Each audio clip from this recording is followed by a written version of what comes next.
your attendance.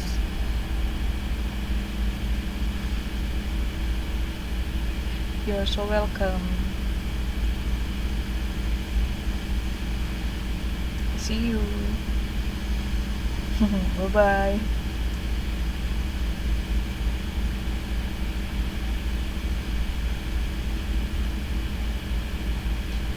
Oke. Sudahkah?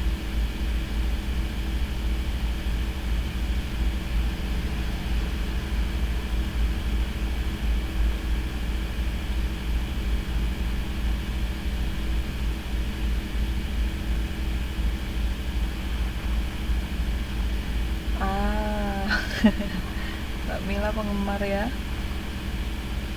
Oke, sudah dibaca ya. Ingat, hanya lakukan previewing, harusnya tidak membutuhkan waktu banyak-banyak. Oke, sekarang kita coba pertanyaan pertama ya. So, how many bulls that usually involve in the running bull? A. 15 bulls. B. 50 bulls. C. 12 bulls. D. 10 bulls.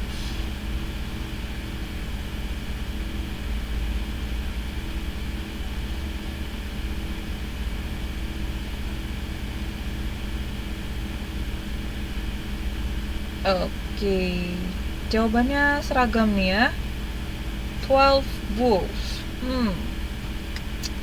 Ya betul. Typically a dozen, dia bilang ya. A dozen means satu lusin. Satu lusin adalah 12 buah. Jadi ada 12 ekor banteng yang biasanya diikutkan dalam the running bulls.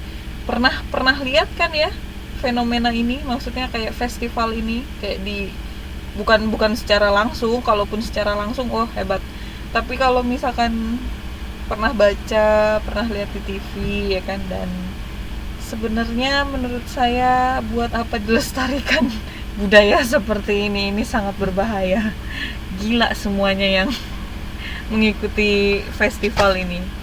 Ya, tapi namanya juga budaya mereka. Oke, lanjut ya.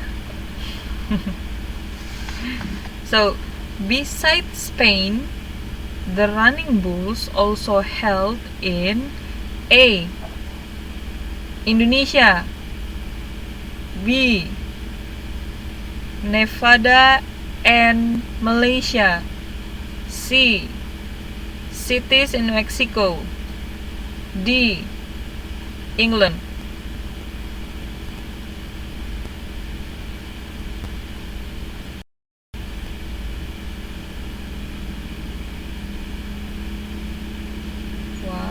Jawabannya semua seragam ya. Yap, dan itu benar lagi. Oke. Jadi jawabannya ya in some cities in Mexico ya. Jadi di Indonesia, Malaysia nggak ada. Di Nevada benar ada, tapi temennya Malaysia salah jadinya. Terus yang terakhir di Inggris, nope. Walaupun dia sama-sama Eropa. Oke. So I just have one question more. So, when did the running bull begin? A. On 1990, B. On 14th century, C. On 2001, D. On 13th century.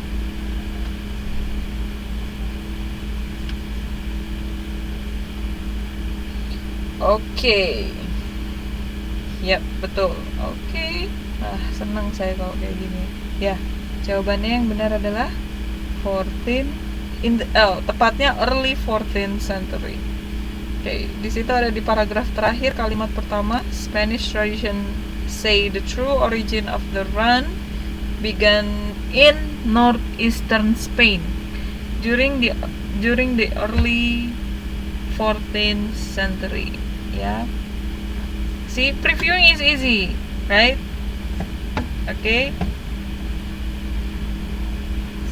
So later we'll be scanning or maybe predicting. Okay, mari kita maju ke predicting ya. Silahkan kalau predicting silahkan dibuka dari modul, dibuka modulnya halaman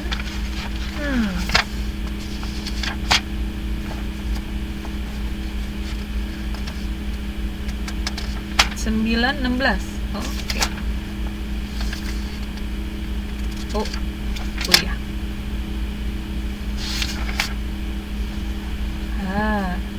Predicting sesuai dengan artinya.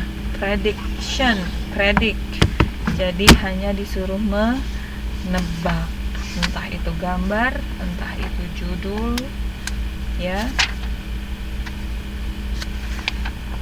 Oke. So, jadi kalau yang pertama, trik predictingnya adalah menentukan manakah paragraf selanjutnya yang sesuai dengan paragraf sebelumnya. Anda akan dikasih soal satu paragraf dan Anda akan diberi juga pilihan beberapa paragraf. Ini ada 3 paragraf dan Anda disuruh menentukan paragraf mana yang seharusnya mengikuti paragraf yang pertama tadi. Oke, kita contoh nih ya yang paragraf 1. Jadi picture a still shallow lake at the bottom of the huge basin. Long after expert insists it should have dried up. The Great Salt Lake of Utah, America, so-called Dead Sea, still exists. Kira-kira jawaban yang mengikuti adalah sesuai dengan jawabannya. Kunci jawabannya ada petunjuk, itu B jawabannya. Mengapa B? Karena bisa dilihat di paragraf B itu merupakan elaborasi langsung dari The Great Salt Lake. Jadi elaborasi itu penjelasan langsung, ya kan? Jadi untuk sampai pada gagasan C, Anda harus mendapatkan informasi tertentu untuk memahaminya. Bila Anda langsung membaca dari paragraf pertama kemudian ke gagasan C, ya, C itu kan ancient beaches high on the side of the surrounding mountain show that the lake once covered. Nah, itu nggak nyambung, ya. Itu sebenarnya nyambung, tapi seharusnya ditempatkan di paragraf selanjutnya, bukan paragraf kedua. Gitu, ya. Jadi paragraf pertama itu masih menjelaskan, paragraf kedua itu seharusnya masih menjelaskan sedikit dan mulai memberikan transisi dari paragraf kedua dan paragraf ketiga. Jadi yang benar B. The supposedly dead lake has no fish, but millions of tiny shrimp and several forms of algae, primitive plant. Life thrive there in water saltier than the ocean. Gulls roost on islands in the lake and shorebirds nest in the marshes around it. Okay, this one is predicting. So,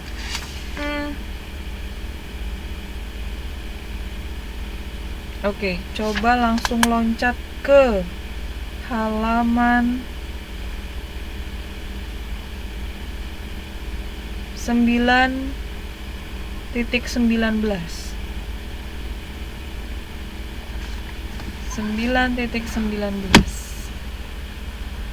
Sudah?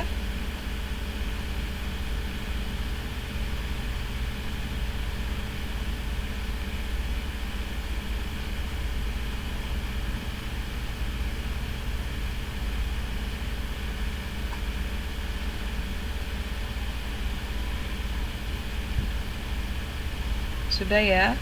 9.19. Ayo, coba. Paragraf mana itu yang seharusnya mengikuti paragraf awalnya?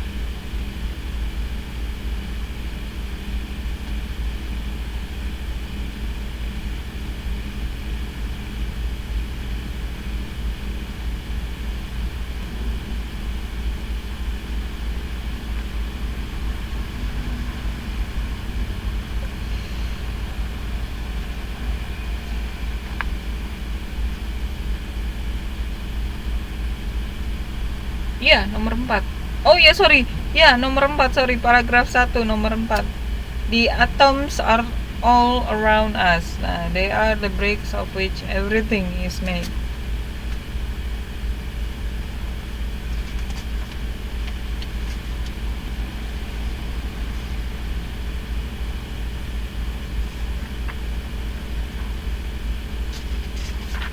Yang lain?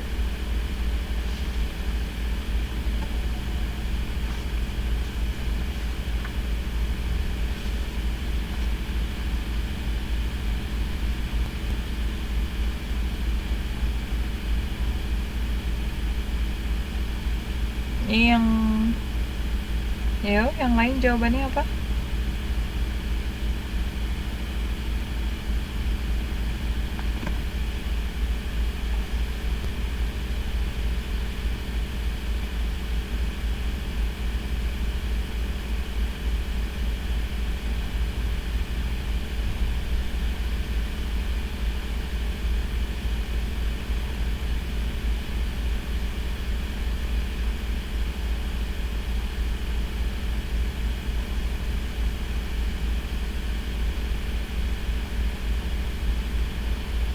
Oke, agak beragam ya.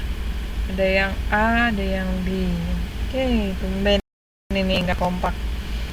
Oke, jawaban yang benar itu adalah yang A, ya. Jadi kita lihat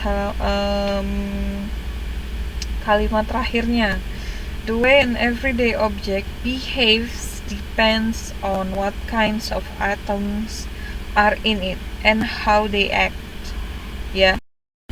Jadi the way, jadi cara objek-objek everyday objeknya, objek-objek pada umumnya itu behaves, berperilaku itu depends on, bergantung pada atom apa yang ada di dalam, yang dikandung mereka gitu.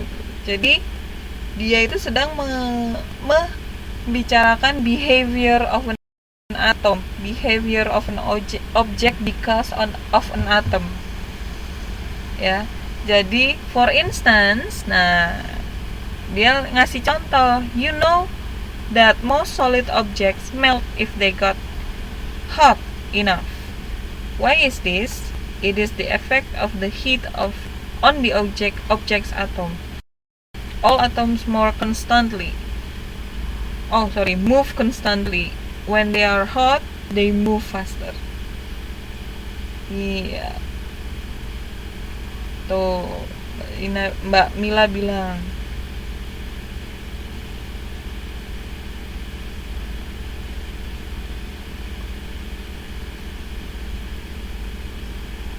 Oke, ya.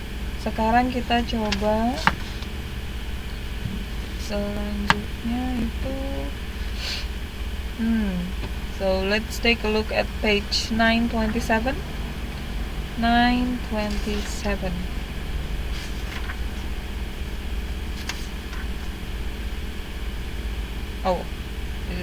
It's scanning.